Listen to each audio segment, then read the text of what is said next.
Olá, graça e paz a todos. Estamos aqui de novo para falar sobre a vida do profeta Jeremias e sobre o livro de Jeremias.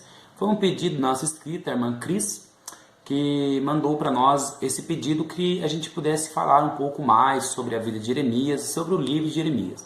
Atendendo o pedido da nossa irmã, a gente vai estar falando hoje uma introdução ao livro de Jeremias. Ao decorrer das semanas que vão vindo aí, a gente vai falando sobre mais o livro de Jeremias e entrando mais sobre a história desse grande profeta de Deus. Se você também tem alguma dúvida de algum livro ou de algum tema, mande nos comentários ou mande no e-mail que vai ficar na descrição desse vídeo, que a gente vai estar estudando junto e aprendendo junto a palavra do Senhor. Amém? Então vamos lá falar sobre Jeremias. Jeremias é o 24º livro da Bíblia. Depois de Isaías a gente encontra o livro de Jeremias. Jeremias no hebraico significa Jeová estabelece. A gente vê no primeiro capítulo, no primeiro versículo de Jeremias, a gente vê que ele é de uma linhagem sacerdotal, a qual seu pai Euquias é o sacerdote em Anote, na cidade de Benjamim, ali na terra de Benjamim. Outro detalhe importante que a gente tem que notar é que Jeremias ele é instituído como profeta antes mesmo do seu nascimento. Isso a gente vê no primeiro capítulo, no versículo 5, que diz assim a palavra de Deus. Vou estar lendo para vocês aqui. Antes que eu te formasse no ventre, te conheci. Antes que saísse da madre, te santifiquei. As nações te dei por profeta. Interessante. Essa profecia, essa promessa foi dada diretamente a Jeremias, Não cabe a mim, a você pegar essa mensagem aqui e trazer para mim, Deus me colocou como profeta. Não. Para alguns sim, para alguns não, Mas aqui foi especificamente a Jeremias, Mas o interessante aqui dessa mensagem é o seguinte, que antes mesmo de Deus nos formar, Ele já nos conhece. Ele já conhece quem vai ser você, seu temperamento, Ele conhece tudo. Ele é onipotente, por isso ele já conhece todas as coisas. Aqui ele fala aqui assim que antes que saísse da madre, te santifiquei. Ele nos abençoa, ele já nos santifica antes mesmo de nós nascermos. E as nações te dei por profeta. Aqui que é o detalhe importante. Muitos nasceram para ser cantor. Outros nasceram para ensinar a palavra de Deus. Outros nasceram para trabalhar em ONGs, ajudar as pessoas carentes. A pessoa já tem esse jeito, Então, cada um tem um propósito aqui nessa terra. Deus colocou cada um do ser humano por um propósito na terra. O meu propósito é ensinar. Eu já consegui identificar meu propósito através de muitas coisas. Quando eu estava na faculdade, ali aprendendo as matérias na faculdade de engenharia, e os meus amigos tinham uma dificuldade nas matérias, nos cálculos, e eu pegava um jeito ali e conseguia ensiná-los de uma forma que eles entendiam. E pela graça de Deus, porque tudo isso é dado por Deus, não é nada por mim, é todo por Deus, a honra e a glória seja para Ele, eles conseguiam tirar boas notas e até falavam para mim, do jeito que você ensinou, eu consegui entender. E quando chegou na prova, eu consegui aplicar essa forma. Então também eu dei muito aula na escola bíblica dominical, fui dirigente de jovens, então sempre Deus me colocou na posição de ensino, dessa liderança, fui superintendente de escola bíblica dominical, dei aula para jovens, para as crianças, para adultos na escola bíblica dominical. Então esse é o meu propósito na terra, pegar a palavra de Deus e ensinar. Qualquer outro tipo de coisa na faculdade, ensinar, na área de engenharia civil, ensinar. Então esse é meu propósito. Qual que é o seu propósito? Para que Deus te chamou? Como eu sei, meu irmão?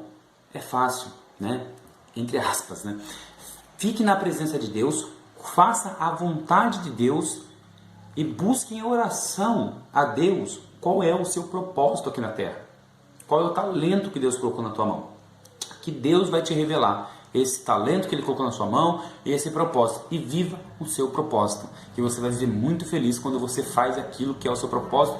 Você vê que você pode ficar horas e horas estudando, ou cantando, ou ajudando em ONGs, qualquer coisa que for o seu propósito. Você faz de todo o coração, com amor e com muito carinho, porque você está vivendo o seu propósito, Então vamos voltando a Jeremias aqui, para não sair do propósito aqui do nosso estudo de hoje. Então, Jeremias, ele começou a profetizar 70 anos depois da morte de Isaías. Isaías morreu, aproximadamente 70 anos depois, Jeremias começa a profetizar, ele teve chamado para profetizar. Jeremias, ele é contemporâneo de Sofonias e de Abacuque. Esse é o primeiro período do seu ministério, ele é contemporâneo desses dois profetas menores, né? Detalhe também, Jeremias é o segundo dos maiores profetas, né? A gente tem o primeiro maior profeta, que é Isaías, né? Jeremias, Ezequiel e Daniel.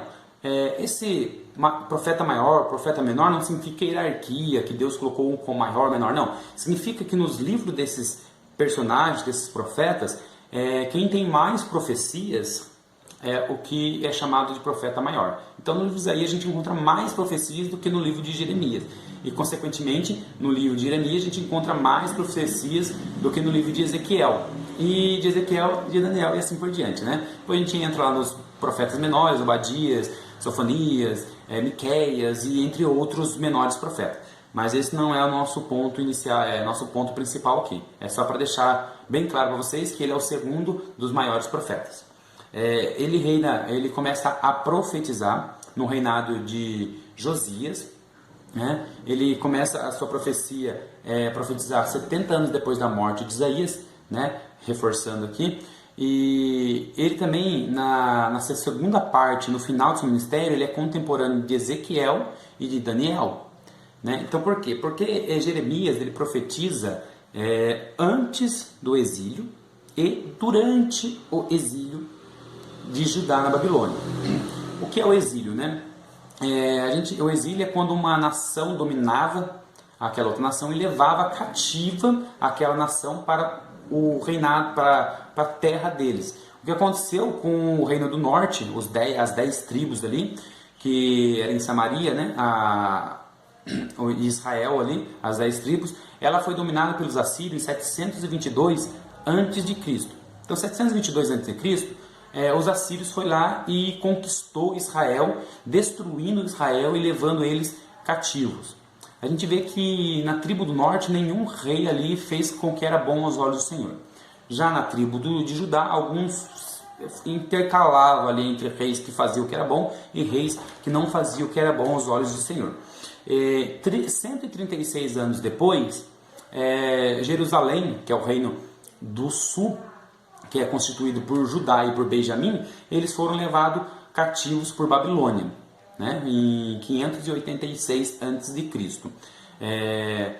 E Josias foi o último rei que fez o que era bom aos olhos do Senhor, né? A gente tem ali Josias, que reinou. Eu não vou entrar em detalhe aqui quanto tempo Josias reinou, quanto tempo Joacás reinou, quanto tempo Jeoaquim reinou, porque não é esse o foco nosso aqui, né? Mas eu posso deixar na descrição do vídeo os livros onde você encontra quando entre cada anos e a idade desses reis, né? Como me vê que Josias começou com 8 anos, né? Mas assim, esses detalhes, eu vou deixar na descrição do vídeo para que vocês possam estar estudando ou lendo no livro de Reis, no livro das Crônicas dos Reis, sobre esses detalhes, né? Não vamos focar nesses detalhes, vamos direto ao assunto. Então, o que acontece? O livro de Jeremias, ele não é um livro de forma cronológica, ele não está escrito assim, chamado Jeremias, rei Josias, Joacás e foi. Não, ele está não está em forma cronológica, então fica misturado. Uma hora você está lendo ali que era no tempo de Joaquim, depois está lendo no tempo de outro e volta para Joaquim de novo, então fica meio confuso. Então a gente vai estar dividindo em partes, né, para que a gente possa estar estudando nas outras semanas detalhadamente esse livro, porque muitas vezes fica difícil a interpretação para algumas pessoas que vão estar lendo, porque fica essa confusão, você está lendo ali e de repente você volta para Josias de novo, depois volta para Joaquim, depois vai para Zedequias e fica essa confusão, porque ele não foi escrito de forma cronológica como os outros que estão escritos, que é Isaías, Ezequiel, que já estão escritos de forma cronológica, o seu chamado e assim vai por diante. Então, voltando, ele não está escrito de forma cronológica, que fica difícil para estudar esse livro, mas porém, pela graça de Deus, a gente consegue identificar esses pontos e consegue fazer um estudo bem detalhado sobre o livro de Jeremias através dessa divisão do livro. Então vamos lá, ele reinou durante o período de 4 reis e 1 governador. O primeiro rei foi Josias. Após Josias ser morto pelo rei Neco do Egito, observe-se que Josias foi o último rei que fez o que era bom aos olhos do Senhor. Depois os outros fizeram tudo que era mal aos olhos do Senhor. E o 21º rei, que é Zedequias, que foi o último rei de Judá, fez o que era mal aos olhos do Senhor também. Mas por que Josias foi morto, né? Porque ele foi para a guerra, vou entrar nesse detalhe rapidinho, ele foi para a guerra contra o rei Neco do Egito, contra a vontade de Deus. E ali ele foi morto. Então é um detalhe muito interessante, que nós temos que fazer aquilo que está na vontade de Deus. É um outro tema que a gente vai estar trazendo, o que é permissão de Deus e o que é vontade de Deus. A gente vai estar estudando sobre esse tema também. Então, a gente vê ali que ele não seguiu a vontade de Deus e foi lá lutar contra o rei do Egito, o rei Neco, e aconteceu com a sua morte. Após a morte de Josias, veio seu filho Joacás. Joacás. Ele não cita muito aqui no livro de Jeremias sobre ele, porque ele reinou 3 meses. E provavelmente Deus não deu nenhuma profecia a Jeremias durante o reinado de Joacás. Então por isso não se fala nele, mas é bom, interessante a gente estar falando que teve também esse rei no meio ali da história de Jeremias. Depois desse rei veio Jeoaquim, não confunda com o Joaquim, porque Joaquim também reinou, mas veio Jeoaquim, reinou pouco também, e depois veio Joaquim. Então a gente vê Josias, Joacás, Jeoaquim, Joaquim e Zedequias. Eu falei 4, mas são 5 reis e 1 governador. Joaquim reinou bastante tempo, depois a gente entra em detalhes sobre isso aí, eu deixo na descrição para vocês. E ao decorrer dos vídeos a gente vai falar mais detalhadamente sobre isso. E depois ele reinou, foi o último rei, foi Zedequias, onde era um rei muito fraco, também fez o que não era da vontade de Deus, e foi o rei que Nabucodonosor foi lá e acabou com Jerusalém, destruiu o templo, levou o povo para o exílio. Já vê que teve várias partes de exílio também, até depois, chegamos, a gente vai entrar em detalhes disso mais para frente em outros vídeos. E depois a gente teve também um governador chamado Gedalias. Gedalias, ele ficou governador de Mispa, a cidade de Mispa, onde Jeremias estava. Ele foi na época do exílio. Nabucodonosor colocou Gedalias como ali o governador daquela parte de Mispa, onde Jeremias estava ali. E foi um homem também que fez, que era bom à vontade de Deus, porém ele não foi rei de Judá, então não se considera como o último rei que fez coisas boas. Então volta lá para Josias, que foi o último rei que fez as coisas que era boa à vontade dos olhos de Deus. E conspiraram contra Judeias e levaram à morte, conspiraram contra ele e mataram ele. Então a gente vê que o livro de Jeremias, ele tem essa envoltura, que tiveram 5 reis, tiveram governador. A gente vê que a Síria, o Egito e a Babilônia nessa época, eles brigavam pelo domínio mundial. A gente vê depois que Babilônia, 2 anos a Síria ficou dominando o mundo, depois a Babilônia dominou a Síria e destroçou o Egito, se tornando a potência mundial na época do exílio, ali na época de Daniel, ele era a potência mundial, onde as outras províncias, as outras cidades, tudo pagavam tributos a ele. Então, para vocês entenderem um pouquinho, igual se fala hoje que os Estados Unidos é a maior potência mundial, por ter o maior exército, por ter a melhor moeda, a moeda mais potente, onde o dólar é negociado no mundo todo. Porém, é diferente. A Babilônia, ela recebia impostos de todos os outros países, Então isso não acontece hoje, Mas porque acontece?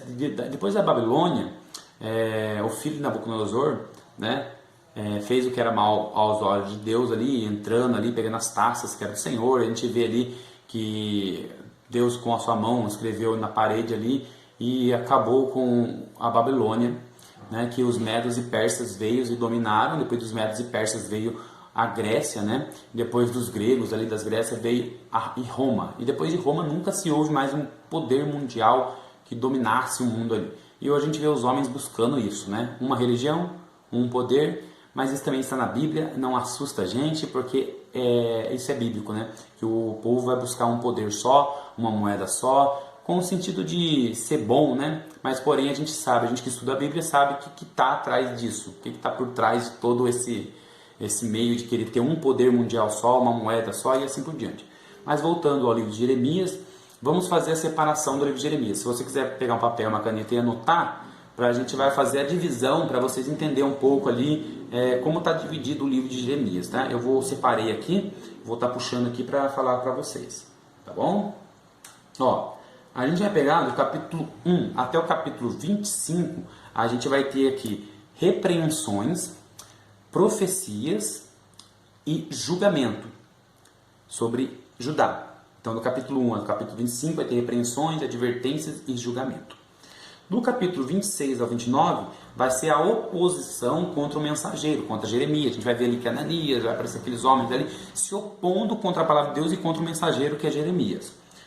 Do 30 ao 33, principais mensagens de esperança, onde ele ainda há uma esperança para o povo de Israel.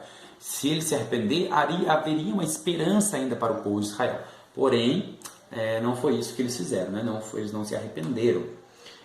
A gente vê também do capítulo 34 até o 45 a oposição contra a mensagem de Deus. A gente vai ver ali que depois ali, Jeremias escreve as leis ali, entrega para o rei Joaquim e ele rasga, mexe, coloca no fogo ali as profecias que Jeremias havia escrito, né, com o seu escrivão Baruque ali, e num rolo essas profecias. Joaquim vai lá, pega e joga no fogo e queima, né?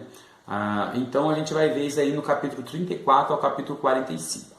Do capítulo 45 ao 51 é profecia contra as outras nações, vai profetizar contra o Egito, contra a Babilônia, contra os assírios, vai ter as profecias contra essas nações. E no capítulo 52 a gente vai ver a triste história do povo sendo levado cativo para a Babilônia, sendo exilhado em Babilônia. Então, irmãos, para resumir, para nós concluir, né, para ficar bem claro para vocês, a gente vai estar falando na terça-feira que vem mais detalhes sobre o livro de Jeremias. A gente vai estar pegando o capítulo 1, vamos chegar ao capítulo 25, vamos estar resumindo tudo ele para entregar uma mensagem bem clara para vocês. E qualquer dúvida que vocês tiverem, vocês colocam um comentário ou pode mandar por e-mail que vai estar na descrição do vídeo, tá bom? Fique com Deus e até a próxima.